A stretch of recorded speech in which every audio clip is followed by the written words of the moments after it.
Good afternoon, everybody. All Praktini brothers, welcome to this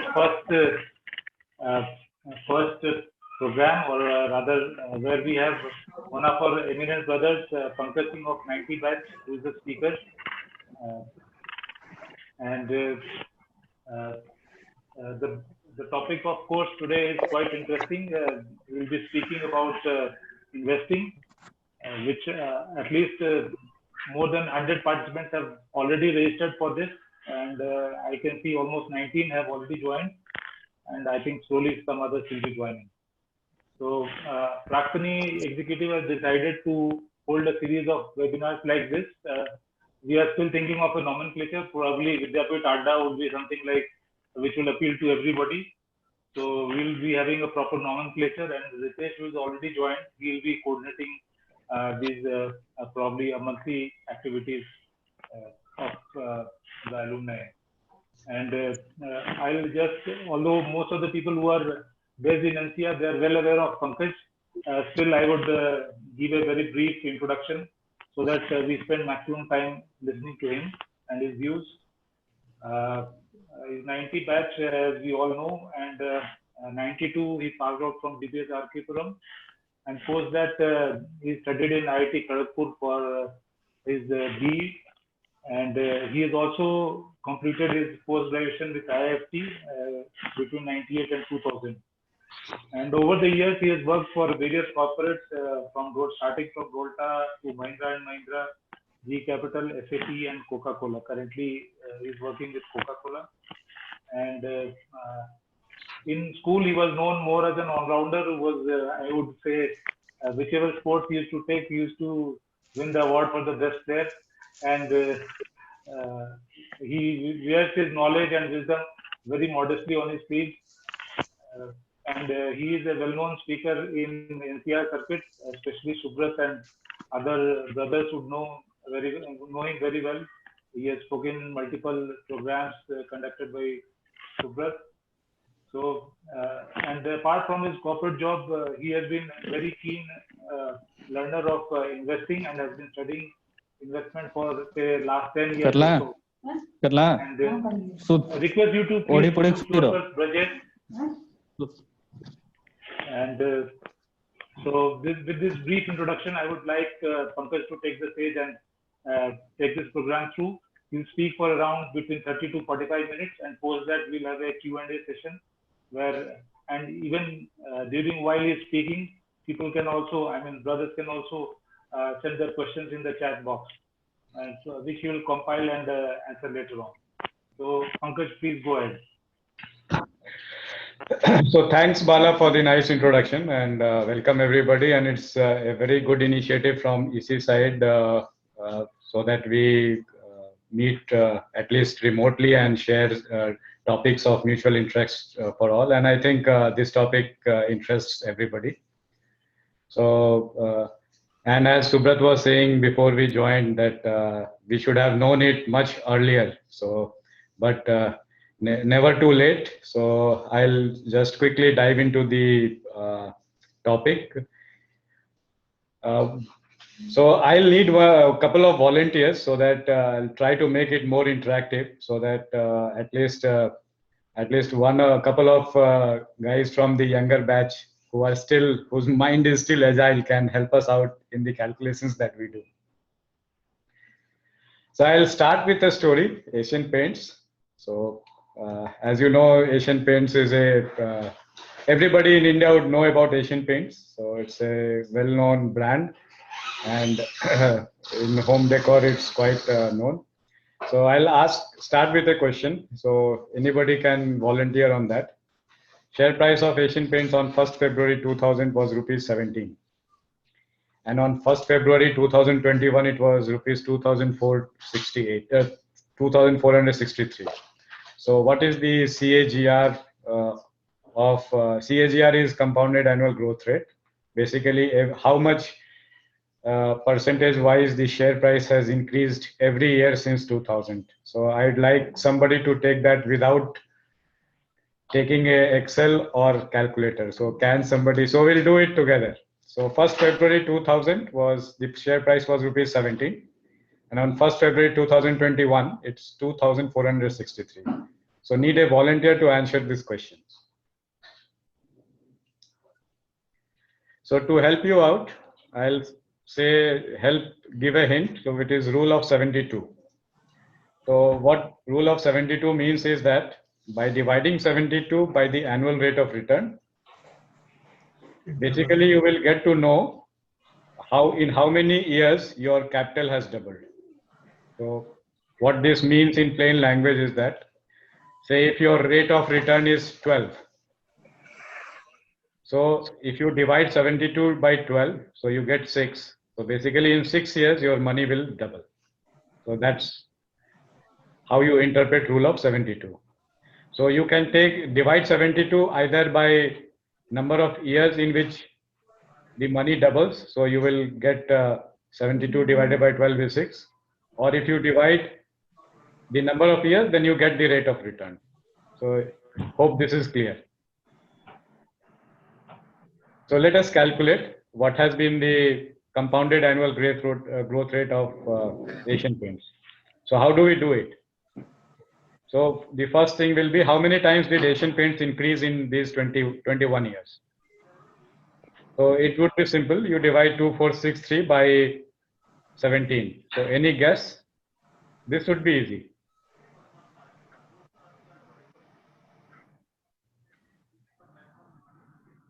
No guesses? So approximately it would be 145. So it will not be exact that, but so for rough cut calculation, so we don't need the exact CAGR, so we need a rough cut calculation. So it will be, so 2463 divided by 17 would be, so basically in 21 years, Asian Paints has multiplied by 145 times. So how does this help us? So how many doublings this means? So how many times it has doubled? It has multiplied by 145 times, but how many times this has doubled? Any guesses here?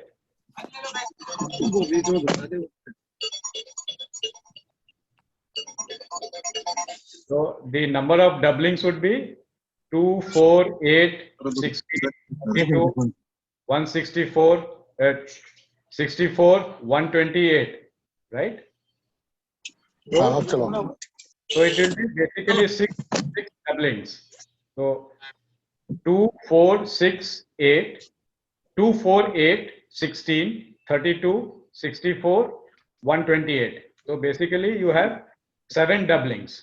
So I am not going exactly to 145. So I am just saying that, okay, it has multiplied 128 times. So basically your Asian Paints has doubled 7 times in 21. So basically the doublings. So how will you calculate the rate of return? So basically the rate of return will be, in 21 years, you have 7 doublings. So one doubling is in 3 years. So you divide 72 by 24. Basically, that's how you will be able to, without any Excel, if people on the call can go on mute. So your rate of return is 24. So you can see here, in 21 years, with an annual rate of return of 24, Asian Paints has multiplied by 145 times. So what does this mean? This means that rupees 3 lakh invested in 2000 would have grown to 4.35 crores in 2021. So why did I take the example of Asian Paints? I took the example of Asian Paints because when I joined MBA, so my first assignment was to do an analysis of Asian Paints. So I had to go around, visit all the dealers of Asian Paints, find out what the company does, how it is doing, what are its growth plans, and present it to the audience. And that's what I did, right? I never realized, and nobody told during my MBA course, that I could have invested also in Asian Paints. And why did I take rupees 3 lakhs? Effectively, why I took 3 lakhs is that was the amount that I would have probably invested during my MBA to do that MBA. So my first assignment was to do Asian Paints in MBA. I invested 3 lakhs in MBA. And if I would not have done that MBA and I would have invested in Asian Paints, that money would have grown to 4.35 crores. So this gives a shock, basically. This has a shock value. And that's why I took the example of Asian Paints and MBA में 3 लाख रुपया लगा, MBA नहीं करके 3 लाख रुपया का Asian paints में गाड़ी निकाल जिन्होंने, अब क्या बोल रहा है, नहीं करेगा. Yeah. So that's how basically our way of thinking. So as people were saying that if we could have known it earlier, so we would have been wiser, we would have started investing early and would have reaped the benefits. So what are the variables in compounding? So basically what has happened is basically compounding. A good company has been compounding annually at a decent rate of return, not at a decent rate of return, but at an absolutely fantastic rate of return. So 24% you will not get in any asset class. Whether you invest in FD, you invest in real estate, you invest whatever asset class you choose, you will not be able to get that kind of rate of return. But you will, even if you have known this, that you will get 24% rate of return, you will not imagine the kind of money it would grow in a 20 years time span. So let's again move ahead. A fresh graduate of 24 years starts investing rupees 1,000 at 12% every month. What would that corpus be at the end of 60 years? Now that you have that pool of 72, you will be able to calculate it quite easily. And if you calculate it, it would be quite a decent amount. So for example, if you are, and I have taken rupees 1,000 because 1,000 per month at today's salary for a fresh graduate, to save it is quite easy. So the variables in compounding are basically, if you see how much time you have with you. So 24 years to 60 years. So you have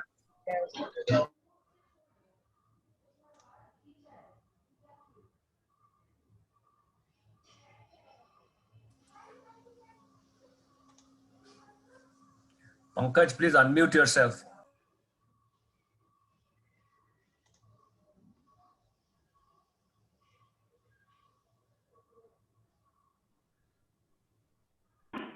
So did I say everything or it is okay now? Okay. So the runway that you have, the rate of return that you will get, this 12%, and the initial capital that you have. So these are the three most important variables that are important for your money to compound. Runway is the time that you have. So basically what this means is that the earlier that you start, the better it would be for you. So, or if you are like us, starting investing at 40, then you have to live longer. So if you have to live longer, then you have to invest in your health. So that's what it means. Rate of return is basically the amount of, you have to invest in a asset class that gives you the maximum return. And then the initial capital. So initial capital also, what happens is that because you feel that the initial capital is quite low, so you will not feel the effect of compounding in the beginning. But as it grows, so then you start feeling the effect of compounding. So you can calculate. So this amount, 1,000 will grow to how much after 60 years? And simply if you are able to save 10,000, so the amount of money at the end of 60 years would be just 10 or 20 times of that. So this initial capital would be important. the runway is very important. So the earlier that you start, somebody, if this was told to me by somebody when I started earning, then that would have made a huge difference to my quality of life now. Moving on. So there are many ways to, so basically how to start. So the most important thing is that nobody has told us that compounding is important. So we start late, and then when we start late and then we don't know how to start. So that fear of unknown is there. So you will have to start initially with mutual fund, where you hand over your money to professionals.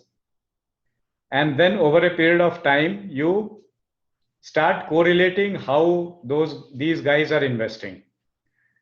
So when you invest in a mutual fund, you will get their statement, you will get their fact sheet, and you will know what kind of stocks that they're investing. And then you start correlating that with the everyday news that you have. So you will have a list of stocks which your mutual fund has invested. And then with everyday news, you will be able to see why they have invested in those stocks. Because investing in stocks is not investing in a paper. Investing in stock is like investing in a business, and you become the owner of the business. And then you start reading and following good investors. And some of the well-knowns are Ben Graham. So basically, Ben Graham is called the Dean of Investments. Basically, Ben Graham was a professor at Columbia University, and he was wiped out in the 1929 crash. And during that crash, he wrote a book called Security Analysis, and that became the Bible of all the investors in the world. Ben Graham was basically a person who basically emphasized more on how the companies are doing, basically their numbers. So how their sales growth is going, what their balance sheet looks like. So Ben Graham was a person who focused more on the numbers. Then there was a person who was contemporary to Ben Graham, was Phil Fisher. So Phil Fisher wrote the book Common Stock, Uncommon Profits. And all these books you can read. So Ben Graham Security Analysis is a bit difficult, so I'll not recommend to start that with. So you can start Phil Fisher book, Common Stock and Uncommon Profits. So basically he said that the numbers are important, but what is also important is the quality of management, the growth that the business would have in future. So Phil Fisher was the initial person who bought Texas Instruments when Texas Instruments was a startup at that point in 1950s, and he held Texas Instruments till he died. So Warren Buffett was able to combine both these philosophies in himself. So basically focus on numbers as well as focus on the business that will grow in future, like an Asian Paints in early 90s. So Asian Paints in early 90s was a growth company which had the entire Indian market available to it, where the middle class was growing and middle class was investing in their homes. So I'll not focus on try to be like a fox and not a hedgehog. So we'll skip that. And then so what I'm saying is that you start. So the fear of unknown is always there. So you will have to, because you now know that the earlier that you start, the better it would be for you. So just start. And how will you start? So because if you don't have the confidence in you, because you are not in this subject, so start with a professional. So start with a mutual fund, and then piggyback on them. So one of the mental models that you can follow is cloning. So basically shamelessly copy what others are doing. So you have good investors, you know what they are doing, and shamelessly copy their portfolio. You can and also try to understand. So it's just not shamelessly copying. You also try to understand what they are doing and why they are doing. So that would help you in streamlining your thought process as well. And then when you have more confidence, then you venture out in details. So there are many ways to skin a cat, meaning there are many paths leading to God, basically here to make money. So you can go the fundamental route. So what Ben Graham did, basically focus only on the numbers. He never met the management. So because he always thought that management will always give a rosy picture. So he never met the management. So he always focused on the fundamentals. The fundamentals meaning all of us, some of us who are working in companies or wherever you are working, you can see whether the company is doing well or company is not doing well, the growth is happening. In Corona times, what happened? So that is the fundamental part of it. Then the technical part is basically the behavioral part of it. So basically, behavior is like the crowd. So if somebody has made money and you hear that he has made money, then you will also feel that you will have the feeling of being left out. So then you will start also investing. So it's a snowball effect basically. So people start copying others, and then even if the fundamental is not okay, then you have a euphoria, and then that's what is called a bull markets. And you can see and you can feel it now also. So the moment when you start hearing share market topic in parties or wherever you go, that means your euphoria is kicked in. So that will reflect on some technical parameters. I'll not get into the technical parameters now. And then there are other ways of doing it, like quant and statistical way of doing things. So which goes into the standard deviation and other part of it. And you can, now people are also using AI to do investing. So having said all this, the most important thing is to think independently. So basically, there's a bit contradictory here when I said that you shamelessly copy others, but when you are copying others, you will have to make your judgment and make your opinion. So stock market is not, or equity investing is not, is basically a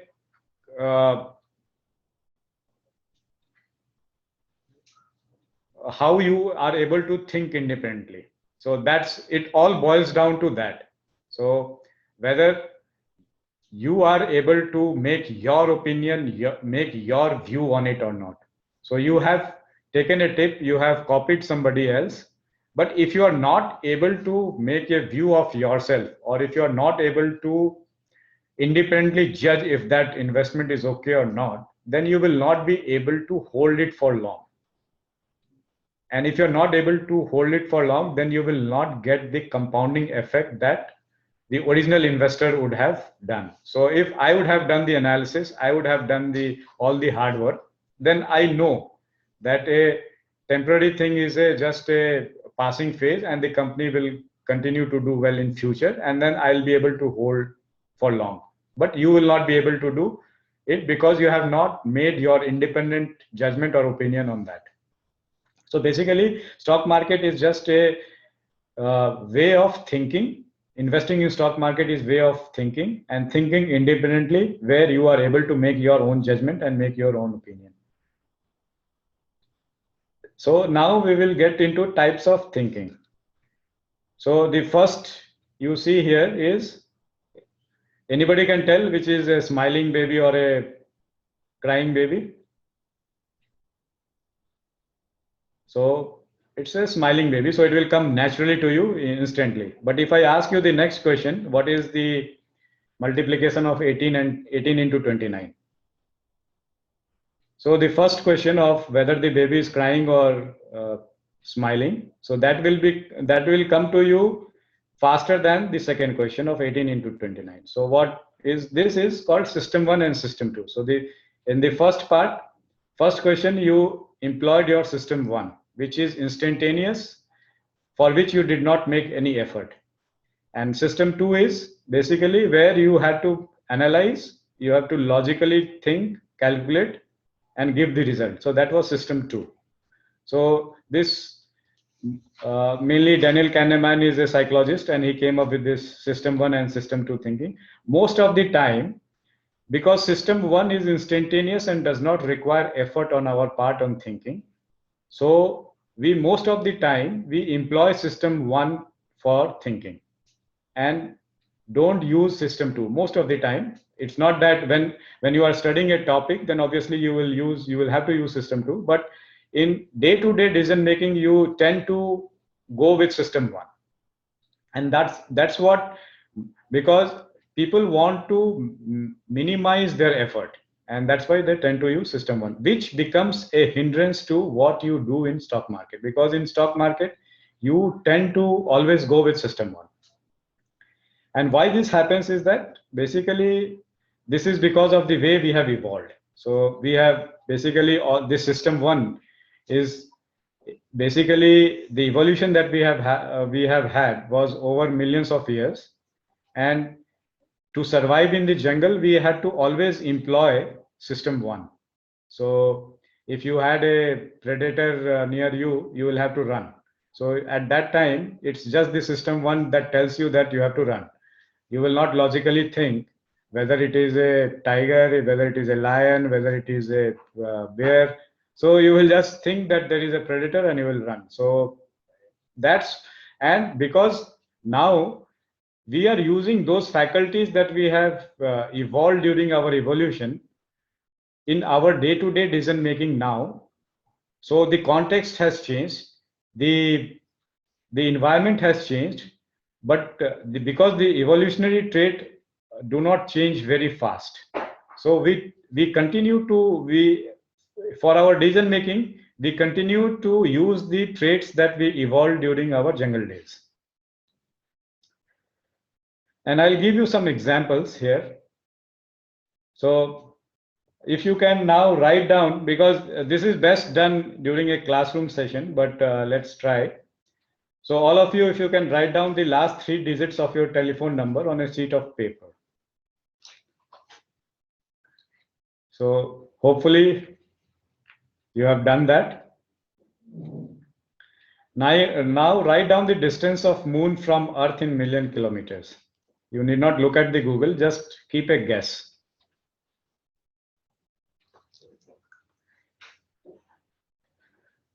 And if I ask you, each one of you, to tell what is the answer to the second one, the people who had the higher number in the last 3 digits of their telephone number tend to guess a larger number of this distance of moon from Earth. So these two questions are entirely uncorrelated, but because I was able to anchor you. So the person who had a smaller telephone number would give a smaller guess to this question. The person who had a bigger telephone number would give a bigger guess to this number. So this is called anchoring. And anchoring is a trait that has, it's not good or bad. It's a trait that we have with us. And this is how we have evolved. So if you are aware of that we have this trait, then we would be able to make our decisions appropriately, whether, so we will have, when we decide something, then we would be able to judge whether we were able to anchor to something or not. This happens very strongly in stock market. So if you would have bought Asian Paints at 1,500, you get anchored to that price. And even though if the company is not doing well, you will continue to hold that share till it reaches 1,500 because you had bought it that price, because you were anchored to it. So the fundamentals of the company now become do not matter to you. What matters is the price that you bought at. So 1,500 was the price that you bought, and you became anchored to it. So all these, so this is one of the biases that keep on. So what I'm trying to emphasize is that stock market is 80% behavioral, 20% is all the analysis that you will do. So I will continue with some of the cognitive behavior biases that we have. So Bala, if you let me know the time, then because I'm on screen share, so then I can move faster. So some of the cognitive behavior biases. So you have say 20 minutes more to speak, okay, and then Q&A. Okay. So and if you can write a book on the cognitive behavior biases that we have, and it's not, I'll not say that these are biases, these are the evolutionary traits that we have developed over a period of time. And most of you would have observed this. So this comes intuitively to us, but we never think about it. Sunk cost. So if you have if you are standing in a queue for quite some time and the queue is not moving, and when you find the other queue moving, then you then you are in double mind whether to move to the other queue or not, because you have already invested standing in that queue for quite some time. So you already have a sunk cost bias there. If you are holding now, if you correlate it with your investment, so most of us would have already made investments in some asset class or something. So and most of these behavioral biases basically complement each other. It's not that they are either or. So sunk cost anchoring bias will give a bigger effect. This is called the effect becomes huge. So you have invested in Asian Paints at 1,500, and then the stock does not do anything for 2 years. So here that sunk cost bias comes in, because you are already invested at that price. So you already have an anchor bias and you already have a sunk cost. So you are stuck. So just becoming aware of these biases would help you. Endowment effect. So if you own something, then you tend to attach a higher value to that piece of whatever you own. So,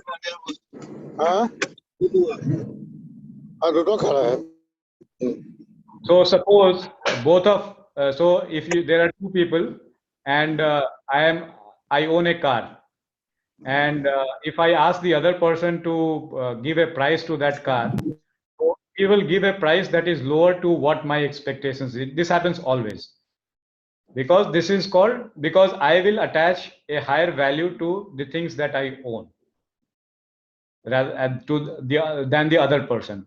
So if I already own a stock, then I would tend to evaluate it differently than any other stock that I don't own. So I'll attach there are two businesses, I own one business and I don't own the other business. So I'll attach a higher value to the business that I own because I own it. This is called what is an endowment effect. And all these biases can be experimentally done and shown. And I do, most of the time I do in classroom sessions, I am able to show to people that what you have now is that endowment effect. Over optimism is it basically anything that we decide, we are over optimistic. So when you are analyzing a business, so you will always tend to overestimate the growth rate of a business. So if you are starting a restaurant business or any business that you want, so you will always be over optimistic on the success of that business. So you don't evaluate it on its merit. So there is always a over optimism bias that creeps in. So over optimism is again a trait that we have with us. It helped us survive the jungle, because if you are in a forest area and you want to kill a predator, then you have to be optimistic that you will be able to kill it. If you are not, then you will not be able to do that. But now in financial world, in financial jungle, that is a hindrance to us. Confirmation bias actually is called the mother of all biases. We tend to attach higher importance to the things that agree with our existing beliefs. So I am already invested in a stock. That means I am already biased for that stock. And so we tend to disagree with any negative news on that stock. So this is a very, very problematic area. So there are people who are able to get the disconfirming evidence that what they hold is important to them, and if they are able to find disconfirming evidence and they are able to change their mind, then it's a great trait to have. So Darwin was one such who basically, when he was developing his theory, so he consciously went out to look for disconfirming evidence in his theory, that what is it that is not agreeing with his theory, and then try to modify the theory. So that is confirmation bias. Consistency and commitment. So if I have told something publicly, so then I get committed to it. So if you have to get a person to agree to do something, you have to ask him to say it in public domain. So if he or she is publicly saying something, he gets committed to it. Now in this forum, when I'm saying that Asian Paints has given a fantastic 24% rate of return, basically I'm publicly telling that Asian Paints is a good company, is a good business, and it will be very difficult for me now going forward to accept the fact that Asian Paints is not going to do well in future. So once you are committed, you will be consistently following it. So the best thing is not to commit anything publicly.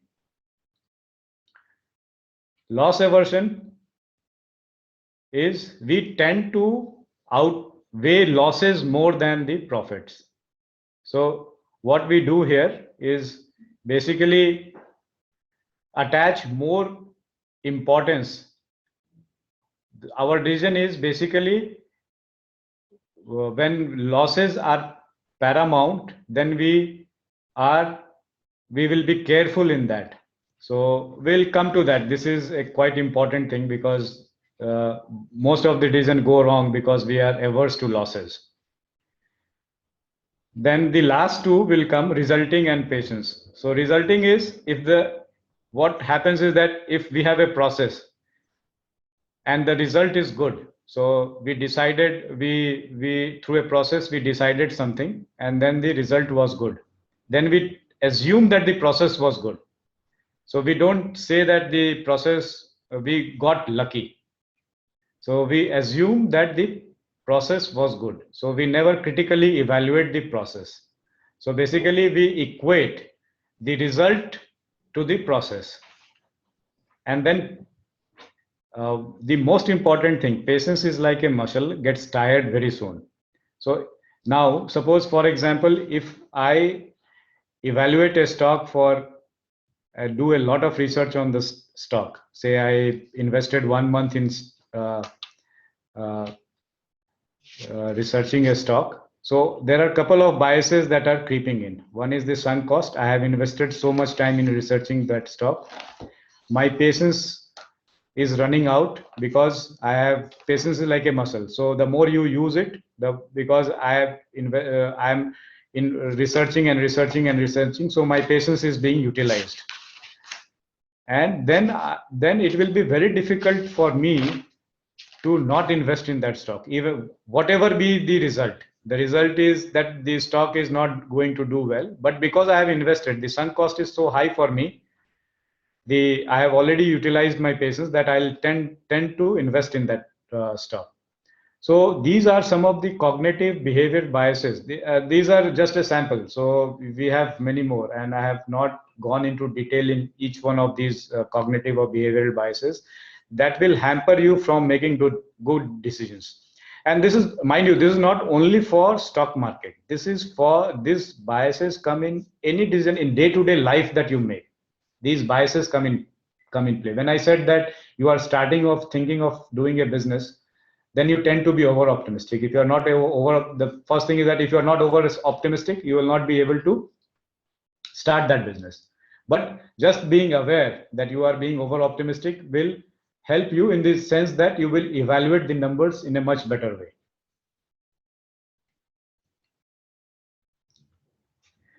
This is just an example of just the overconfidence and underconfidence. So you will generally, people are overconfident, but you can be underconfident. So it's a behavioral trait. You can be underconfident, and you need to know yourself that whether you are behaviorally you are overconfident or underconfident or not. So at least I'll need one volunteer. So to unmute him, and then we can just answer these questions. So don't look at Google. It's just a true or false question, and then you have to give the confidence that what is the confidence level for this answer that you are giving. So I can, one of you can unmute First yourself. is true, second First- is true, third Wait, is wait, false. wait. This is Subrat, right? First is true, right? What First is the true, what is the confidence that you have in this question? It can be 0 to 100, right? Your confidence level can be 90, 85, 90. 90. Second question, True. confidence. The first one is false, sir. नहीं, अब तो चलते हैं. ठीक ठीक. What is the confidence level? In the second question, Second question. 50%. First World War ended on 11th October 1918. True. Confidence level. 90%. Fourth question. True. Confidence. 60%. Fifth question. True.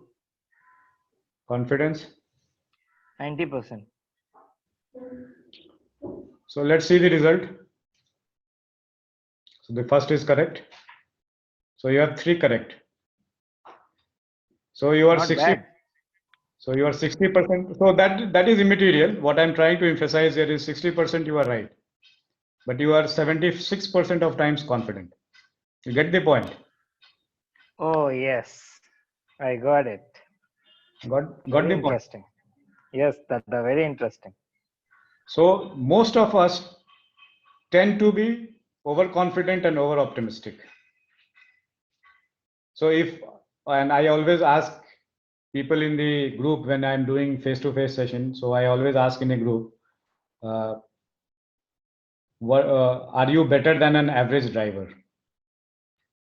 So 100% of the group says yes, but statistically that is not possible, right? In a group, 50% will be above and 50% will be below. But because people are over optimistic, they also overjudge their abilities. So this is very important in your daily life and as well as stock market. So I'm always trying, because stock market is a lesson in decision making or judgment, and that can be applied in your day-to-day life as well. So the things that you decide to do or the things that you don't decide to do, right? So you have a 16% difference. Moving on. So one of the things that we said, so you will in any investing or any decision making process, if you don't have a process, then you will go mad. So you will need to have a process. So if you do not have a process and your outcome is bad, then you need to, because if I'm always investing on tips and not doing well, then I need to get real about it. If I'm investing always on tip and the outcome is good, I'm living in a fool's paradise. If I have a process, the outcome is bad, then I need to validate my process. If my process is good, if I have a process and the outcome is good, then I need to keep on updating my process, because things keep on changing. So over a period of time, there will be new factors that would come in. So I'll have to incorporate those in my process. So when I equate result with a process, if you look at it more minutely, this is how it looks like. So in anything that you do, you need to have a process, and that process, and if you are getting the result out of that process, then also you need to keep updating that process. Coming to investments, how do you start? So I said start with a mutual fund, but now you have become more confident. Now you are ready to venture out on your own. How would you do it? So it's just being aware of the day-to-day things that is happening around you. Your sources can be newspaper articles, shamelessly cloning we talked about, government action, what government is doing. So government is focusing on something. Therefore, they are saying that the gas economy will bring in gas economy, will do Nal Se Jal. There is a China Plus thing that is happening. You know all this. When you read a daily newspaper, you will get to know all these things. And then the thing that you need to do is just think. A second level of thinking, that what impact would it have on people, on economy, on companies? You just need to ask this question, right? And then when you have asked this question, then you just need to summarize. In elevator speech is basically 2 minutes, you will have to summarize that what impact it would have on a company, whether it is being good, bad, how. And remember, and you have to do forecasting as well, and the forecasting, all those biases will keep coming in. So you have to be aware of those biases. So we'll not get into all this detail. Later on during question analysis, we'll get into all these details. So I'll skip it through. Thinking models also, one of these important ones is Bayesian probability and inversion. Inversion is important in the sense that this is very helpful. Inversion is basically whenever you are stuck and whenever you are not able to decide on something, then you just invert the question. This came from Charlie Munger. So you just ask the question differently. So if you say that what career should I get into, so then you have many options that are open to you. Whether you go into this, that, and if you are not able to decide, then just invert the question and ask, which career should I not go into? Then the choices become very clear. Then you limit your choice, then you know what are the areas that you would not get into. Automatically, the things that you will get into become clearer. So if you are not able to decide where should you invest, if you are not able to do that, just invert the question and ask, where should I not invest? So then the answer becomes clearer.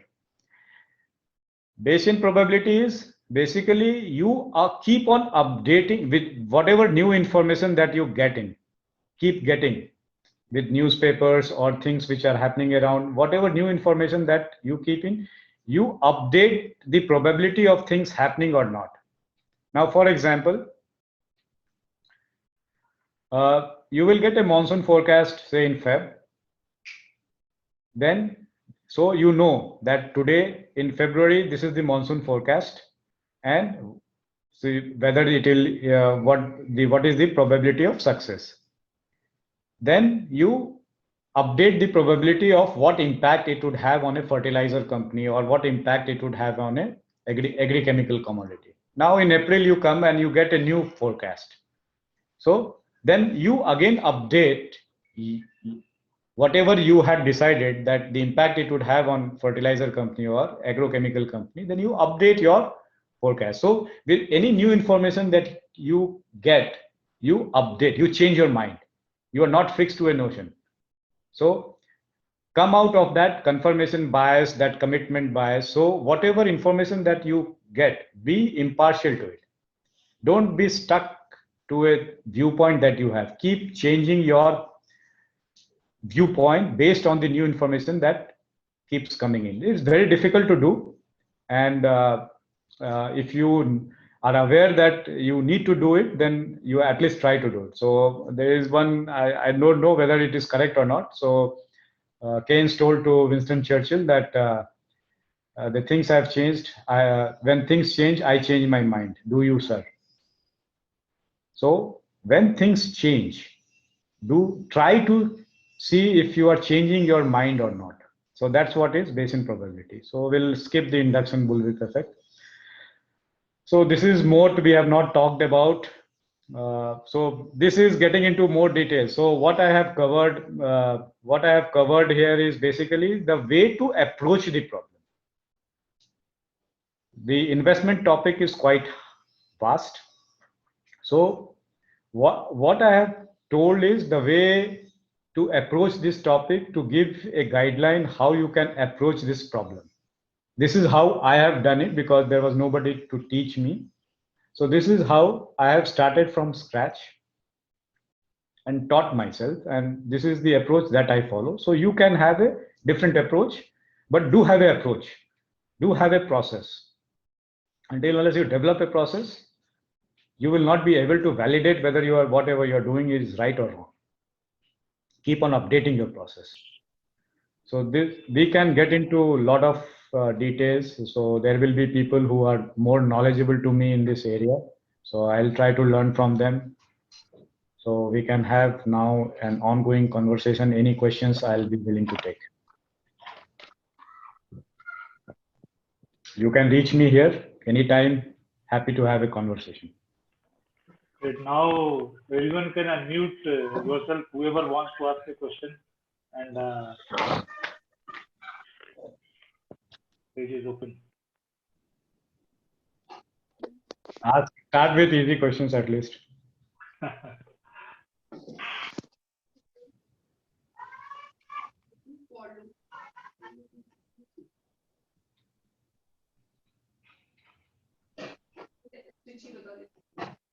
Bala, you are on mute. Pankaj, you can unshare your screen. ठीक है अभी NG switch यहाँ gift tag के अंदर हम लिखते हैं और जो उसके नीचे के वेरिएबल ठीक है वो हम इससे बाइंड कैसे करते हैं NG Dada, if we want to just start by learning and doing some small investments at the current level, what should be the way to go? Should we look at some blue chip companies where the downside should be less, or how should we do it? उस case में ये होता है ना case पे So we'll take it. So start with a mutual fund. If you have not done it in past, always start with a mutual fund. So flat 50% of Pankaj, two questions. One is that briefly touch upon the asset classes. You mentioned right at the beginning of your talk about the asset classes. So I think it's important to keep in perspective where equity sets fits in comparison with cash, gold, debt, etc. And second, I think a question that will pop up is what kind of mutual fund? So maybe if you could touch briefly upon that, whether an index fund or a large cap, mid cap, etc. So thanks, Joy. So asset class is quite important. So if the first one, if you saw the equity investing, when we saw the example of Asian Paint, so because if you start early, then you need to always go with the equity route, because then the compounding, because the rate of return is maximum in equity, but it will not be smooth. So the ride will not be smooth. So because if you are investing early, then you are not bothered about the dips which happen during investing, because the dips can be very brutal. So when you are starting early, yes, you can always go 100% equity route if you are starting 24, 30. But as over a period of time you grow old, and then you need to safeguard your investment, you get into different asset classes. So then move into real estate, gold. So real estate over a period of time will beat inflation. So it will just will be able to beat inflation. So in India, what we have seen, the generation that we have seen is that from 2004, we always thought that real estate will grow, will always grow, but that's not the case. Now the real estate in India is also mimicking its real value. So it's what it has done in other markets. So real estate generally tends to, if you see, the equity will have the highest return with the most risk. Then you will have real estate, and then you have gold. So as you grow and as you grow older, then you get into, because you want to safeguard your investment, you get into these asset classes. Within equity, as you mentioned, there will be different, again, different types of investments. So one will be direct equity, right? That was the question that came, which blue chip or you will get into mutual funds where you are handing your money to professionals to do it on your behalf. So generally, you will have Pankaj, I different. think you are muted. We can't hear you. No, we can hear very well. No, we can hear. Maybe So- there's something wrong with your device. So getting into this mutual fund, so again, you will have different kinds of mutual funds. You will have equity-oriented mutual funds. You will have debt mutual funds. So debt mutual funds, again, if you want to be very sure and you don't want to take unnecessarily, you are nearing your retirement, then obviously it's better to get into that kind of mutual fund. So you will have, based on your age profile, based on your risk profile, obviously you will get into different kind of asset classes. And within equity also different kinds of investments. Thanks, Joy. Would you recommend that people who are starting should start with investing in an index fund and then slowly graduate to a mid or a small or a large cap? Yes, that is the, I think, helping me out to that earlier question. So it's better to do it in index funds, because basically index funds will mimic what the market is doing. So one of the biases again which come is the regret bias. So fear of missing out. So in index, at least you will be able to mimic what the market is giving. So you will never have that regret feeling. So, and obviously it's the market. So you will get that and safe. So whatever, but again, even if you are investing in index funds, there are times where the index funds will not give much return, as the case might be in near future. So then you will have to be invested in the long run. Remember, you will have to be in any investment, you will have to be invested for long run. Either you will have to start early or you have to live longer. So Warren Buffett said that on my grave, it should be written that, oh, this guy was quite old. Basically, he was saying the power of compounding, because he was able to compound his money much longer because he lived longer. Pankaj, what is your view about investing in Yes Bank? No comments. As of now. No comments. I will not discuss individual investments. So. No, but I'm just asking from perhaps the larger question which I want to understand is that there are certain stocks which are performing traditionally well. And then there are stocks, which show a massive dip. So as an investment strategy, is it better to go for dips, or is it better to go for, time tested ones? So would you invest in Asian Paints or Yes Bank? So see, I can give very specific answer for this. 2500, 2700 will become 4500, but if 18 becomes 54, that is a 3-time return. I'm just asking, it's a larger question. I'm actually contemplating between the two. So basically, see, the philosophy of investing is that you become the owner of the business. That's the philosophy that should drive you.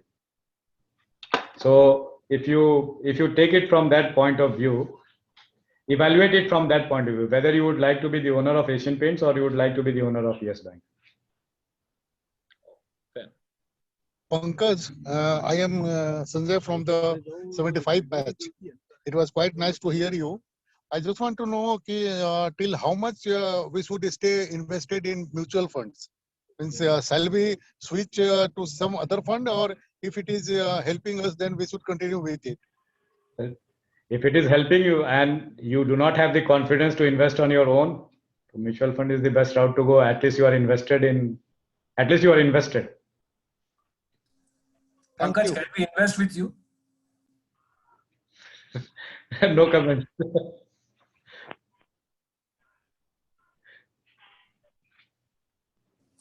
Sir, did I ask, answer your question? Because if the question here is that whether you have the capability and inclination and the time to do it on your own.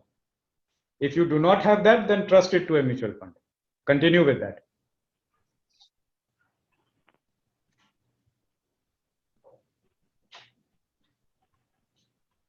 Sir, thanks for an amazing session. Wanted to ask one question that since you are in the market for a longer time than I assume me and most of us, what is your approach towards your portfolio? Is it is a concentrated or a diversified approach? And if at all concentrated, then how many stocks numbers you range goes up to? And if diversified, then how many stocks usually? So this is again based, this approach, and this is quite a very important question. So concentrated versus diversified.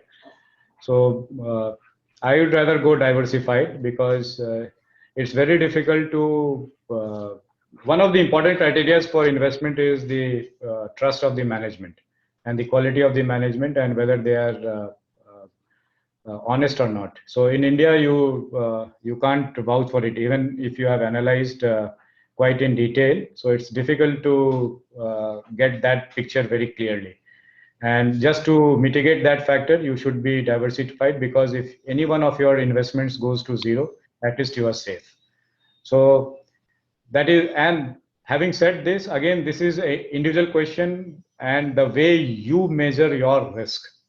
There would be people who would be able to, personally, I do a very diversified. I go into 20, 30, 40, 50 stocks. But the quantum of money would be made, more money would be made if you have a concentrated portfolio of 10 stocks. So statistically, if you have more than 10 stocks, you are not able to diversify, but I still am, personally, I would not take that risk. Thank you, sir.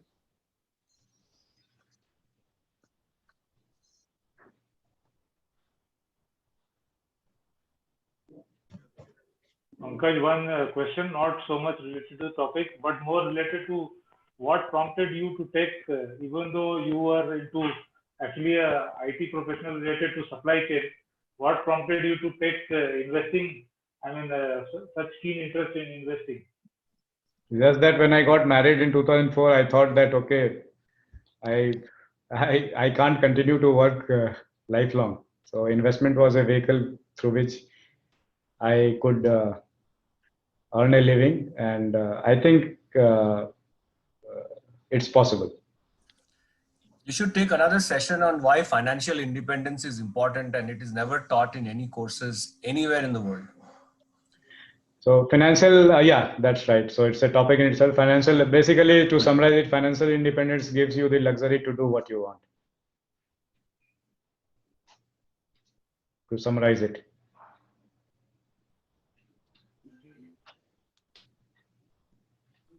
Joy, thanks for the good questions. Pankaj, I just you told that we should also look the management. So taking the example of Yes Bank, the management, it has been shifted to one of the manager who was in the SBI previously. So then means can we have faith in him in this type of banks, means when we are losing so much of money, when we have lost so much of money in that bank?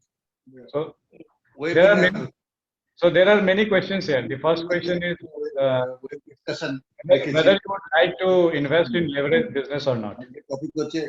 Investment. The bank is a leverage business. What this means is that if you have 10 rupees of capital, 100 rupees can be loaned out. And if anything is wrong on that 100 rupees, anything goes wrong, then your entire capital gets wiped out. So the first thing that you need to be very clear, even before management, is whether you want to get invested in a leveraged business or not. So bank is a very leveraged business. Anything that goes wrong has a cascading effect on the bank. I would not say the PSU banks have more problems, have a lot of problems.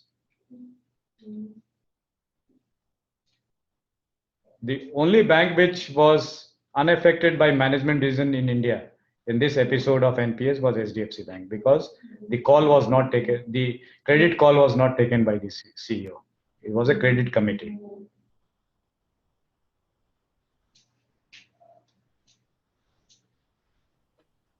Okay, thank you.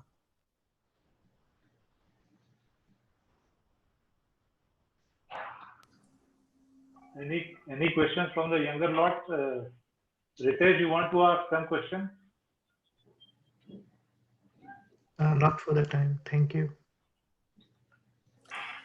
Pankaj, I'll ask a question which you can answer in brief. It's a huge topic in itself. It is often said that Indian stock markets are rigged by the foreign investors. So it's really not a market where the forces are playing out as what the intrinsic value of stocks should be. But whenever foreign investors get money in and out. So what should small investors be careful about? It's a difficult question. So, Joy, over the long run, it would be difficult. So, if you take a 10-year horizon, it will be difficult for a foreign investor, even for a foreign investor, to rig the market. For a short term, yes. If you see the inflows and outflows, they do that. But in the long run, for anybody to manipulate the market is difficult, and we have seen that in different episodes. So whether you have seen the move, the 92 Harzan Mehta, every one of us have seen that. Then Ketan Parekh. So it's possible to rig the market, manipulate the market for 2-3 years, but it is difficult to rig the market for a duration of 10 years continuously. So by just being lazy, by just being invested in the market for 10 years, you will be able to overcome that problem. But then you will have to go through that pain of ups and downs. If you are able to go through that pain, then it's fine. In the even longer run, all of us will die. In the long run. So yes. So again, it was said by Keynes that in the long run, everyone is dead.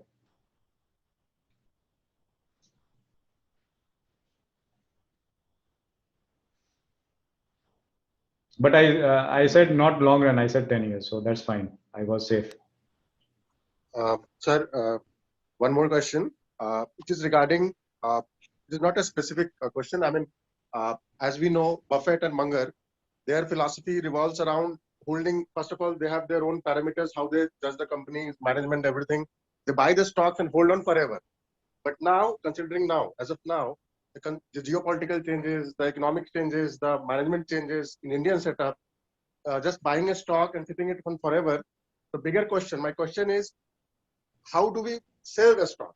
Because, like, what should be your, I'm just asking a parameter for which you can sell the stock. I mean, you cannot just buy a stock and keep it for 20 years. So, like, is there is a, what we say, there is a process to this, selling the stocks.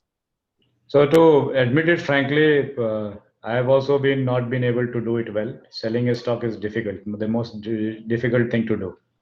So having said that, Warren Buffett has changed drastically over the period of time. So he started just to say that Warren Buffett keeps the stock and holds it. Just to dwell it on a bit deeper. So Warren Buffett started not by holding this stock.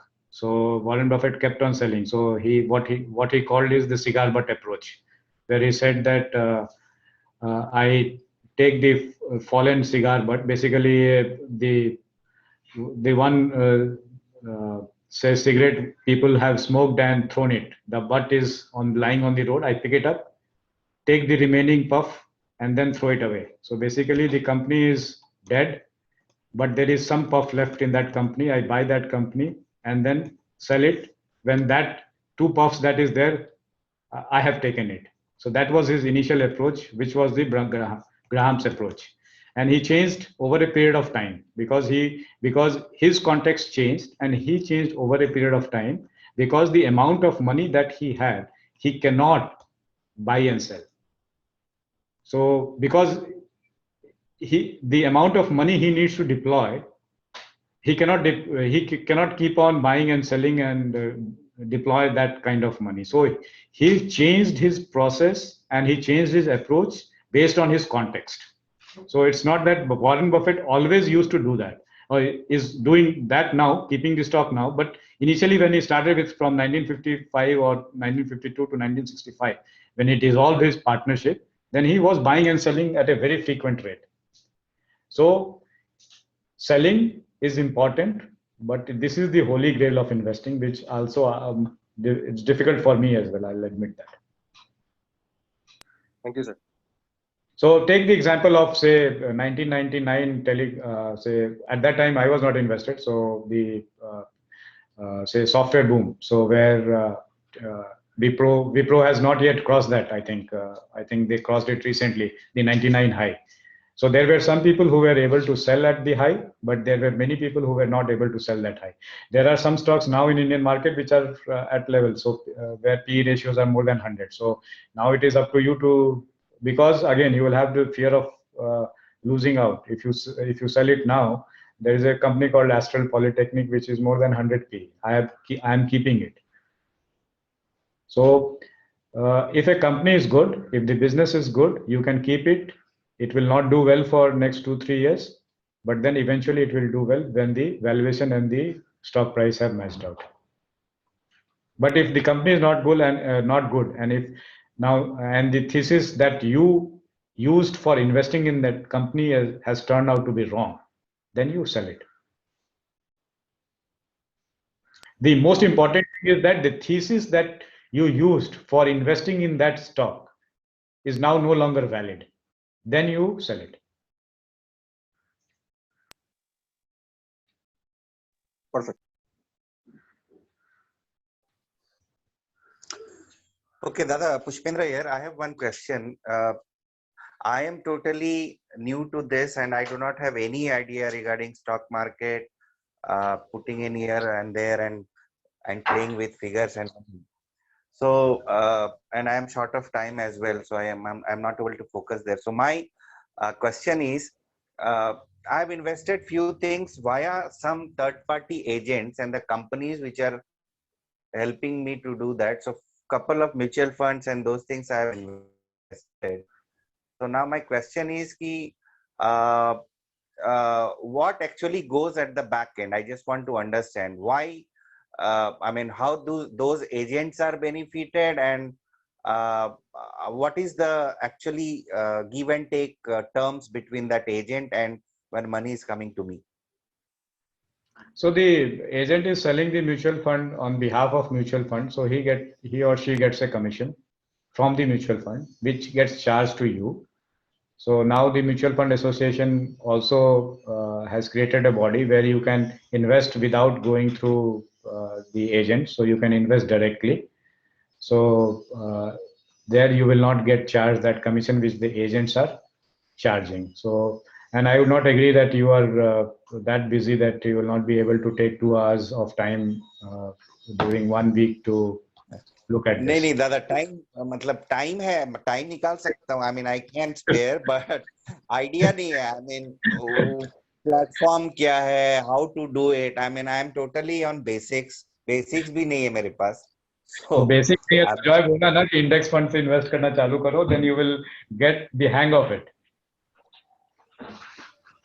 Basic यही है कि the money is yours so money you will have to हाँ money आपका है तो इसलिए आप ऐसा नहीं कि आप उसके लिए टाइम नहीं दोगे. You will have to give some time. I think Pushpendra is trying to tell that he has enough money. That is his problem. आपने देखा ना एशियन पेंट्स का 2000 में 3 लाख इन्वेस्टेड 4.5 करोड़ हो जाता. अगर आप केयरफुल रहते उतना तो मैं कमा भी नहीं पाया अगर केवल ना करते तो हाँ तो नहीं मतलब मैं ये कह रहा हूँ कि investing is as important as earning. Is it good that if I see that I am having 20 to 25% of profit, then I should book half of my shares? आप शेयर के ओनर हो, आप बिजनेस के owner हो. Think it that way. So अगर business अच्छा कर रहा है तो you continue to be the owner. अगर बिजनेस खराब कर रहा है तो आपको देखना पड़ेगा. बट अगर आपके फाइनेंशियल कंडीशन का कोई मतलब demands you to act, then you need to do that. Otherwise, if your financial condition does not demand any action, then you evaluate it based on the merits of the business. That's true.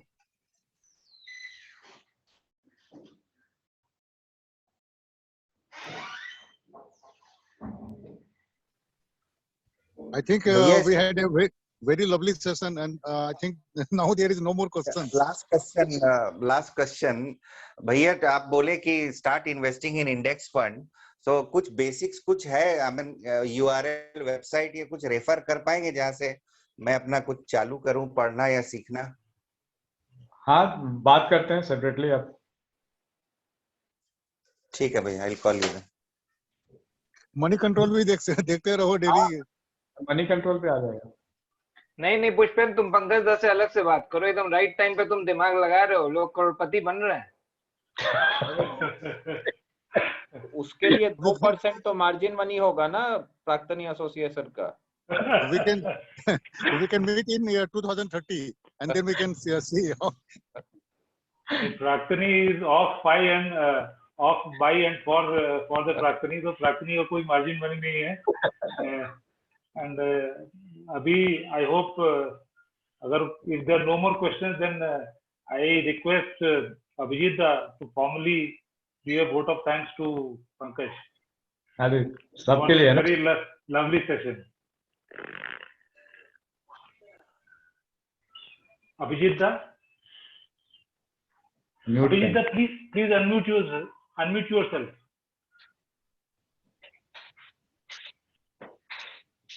Abhijit দা কিছু শোনা যাচ্ছে না? শোনা যাচ্ছে এখন? হ্যাঁ, এবার শোনা যাচ্ছে. Thank you. Thank you, Balaji, and for taking the initiative. I would say more than Pankaj, Balaji deserves a lot of things. And now coming to Pankaj, it is so nice that we were not connected earlier. Probably if I would have been connected earlier, I could have become a crorepati by now. So, and probably I wouldn't have much time to talk like this. But it was so nice to hear and very confident about the subject. And particularly this initiative, when everybody in the Praktani thought that we start something interaction program and something from our own stable. And right now, a lot of people who comes to know about this program, many more Praktanis will feel interested in joining. And in that sense, all credit to Pankaj for holding a session so nicely. This entire thing will percolate down to the different channels, and people, I can see at least from 2 continents are here. And it's early morning for Ritesh. Still he is engrossed, and maybe he will try to replicate what Pankaj is doing here in Luxembourg. And once again, it's a whenever a good session comes to an end, really the yardstick is when you feel that it has been too short. And ordinary session लगता है कि ये बके जा रहा है. But really nice, Pankaj. I learned a lot about the thing.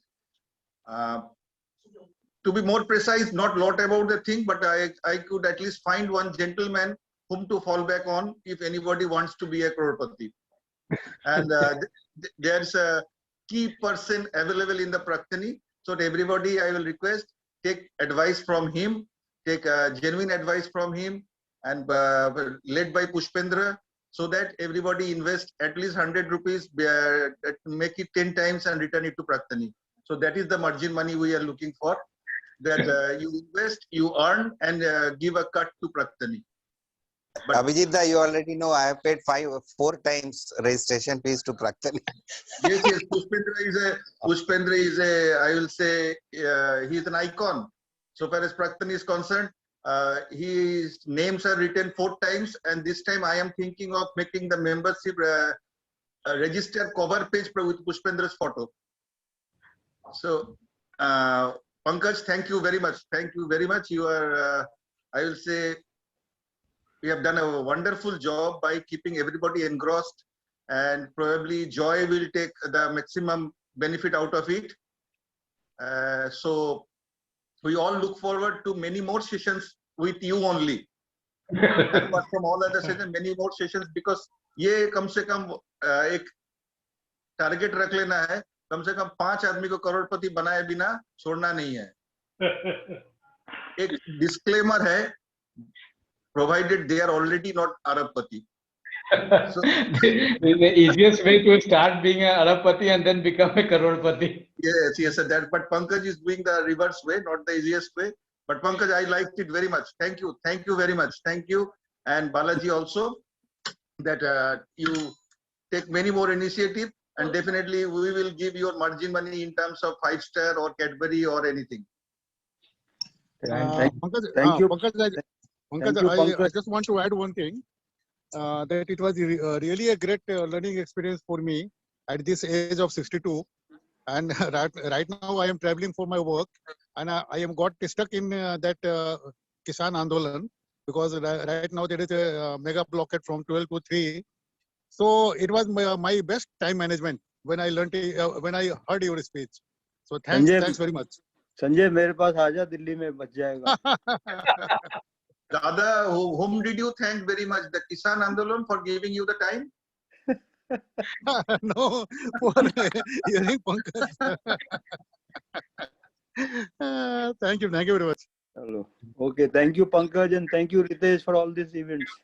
Thank you Vinay. Thank you everybody. Thank you Bala. Okay. Thank you. Okay, bye. Bye.